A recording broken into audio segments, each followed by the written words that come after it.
Halo sahabat hidup, bagaimana kabarnya? Coba sahabat komen di bawah berasal dari mana saja biar tambah hangat. Mimin kali ini mau cerita seorang anak dan burung elang, semoga terhibur. Di kaki gunung yang hijau dan sejuk, ada desa kecil bernama Sumberjati. Di sana tinggal seorang anak laki-laki bernama Raka, anak seorang petani. Raka bukan anak yang suka bermain-main di kota atau menonton televisi. Ia lebih senang berjalan di pematang sawah, memanjat pohon, atau duduk di pinggir sungai sambil menatap langit. Setiap malam sebelum tidur, Raka sering menatap bintang dan berbisik, "Andai aku bisa terbang, aku ingin melihat dunia dari atas awan." Itulah mimpinya, terbang seperti burung. Suatu sore, saat Raka sedang mencari kayu bakar di pinggir hutan, ia mendengar suara aneh dari semak-semak. Ki, ki, pelan tapi penuh kesakitan. Dengan hati-hati, ia mengintip ke balik semak dan mendapati seekor elang muda dengan bulu coklat keemasan. Sayap kanannya terluka, dan matanya tampak ketakutan. Tanpa ragu, Raka merobek sarungnya jadi perban dan membungkus sang elang. "Kamu akan aman bersamaku," katanya pelan. Di rumah, Raka merawat si elang dengan sabar. Ia memberinya makan potongan daging ikan dan memandikannya dengan air hangat. Hari demi hari, burung itu mulai mempercayainya. Raka memberinya nama Garuda, karena menurut cerita kakeknya, Garuda adalah burung penjaga langit yang perkasa. Mereka pun menjadi sahabat. Garuda tidak pernah lepas dari pundak Raka, bahkan saat Raka mencangkul di sawah atau memetik cabai di ladang. Musim hujan datang. Petir menyambar, angin kencang menerpa desa, tapi Raka dan Garuda tetap bersama. Di saat anak-anak lain takut pada badai, Raka justru merasa hangat karena Garuda selalu ada di sampingnya.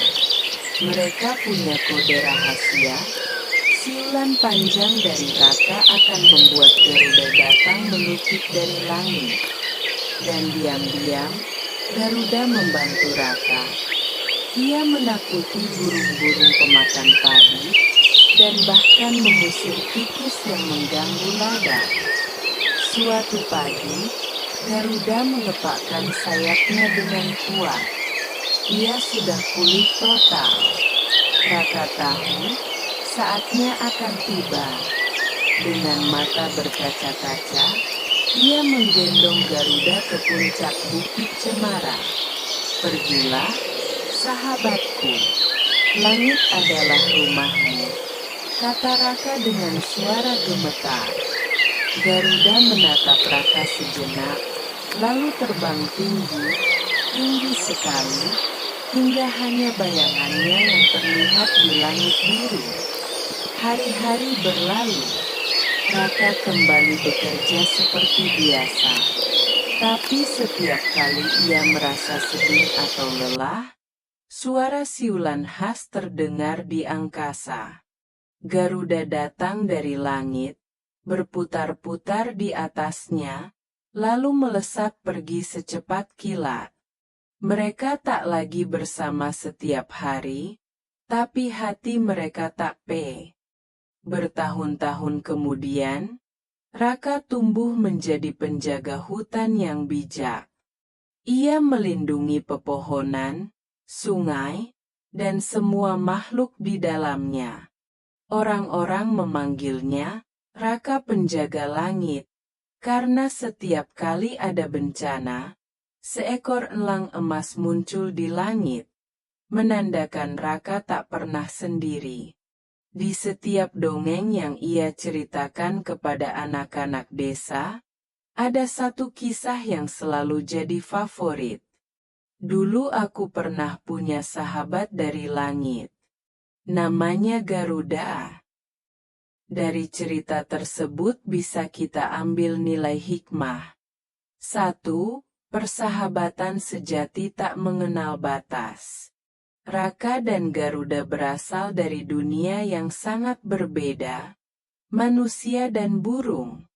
Tapi mereka saling peduli, saling membantu, dan mempercayai satu sama lain.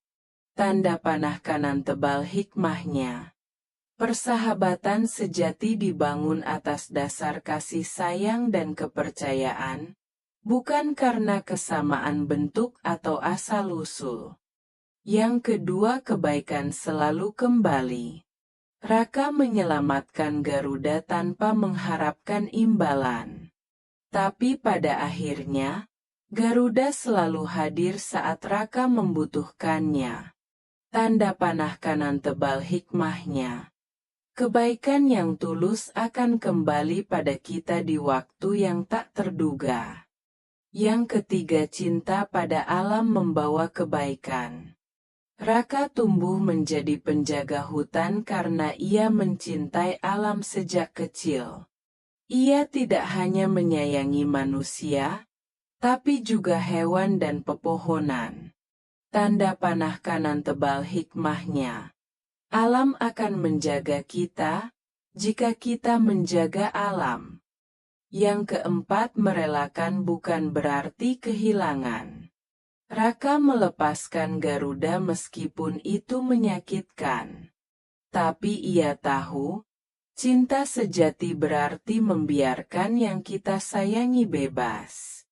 Tanda panah kanan tebal hikmahnya. Dalam hidup, kadang kita harus melepaskan demi kebaikan.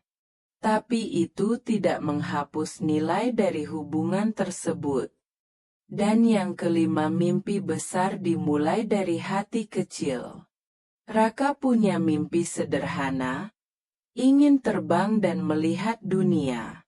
Tapi dari mimpi kecil itulah, ia menjadi sosok besar yang dihormati banyak orang. Tanda panah kanan tebal hikmahnya.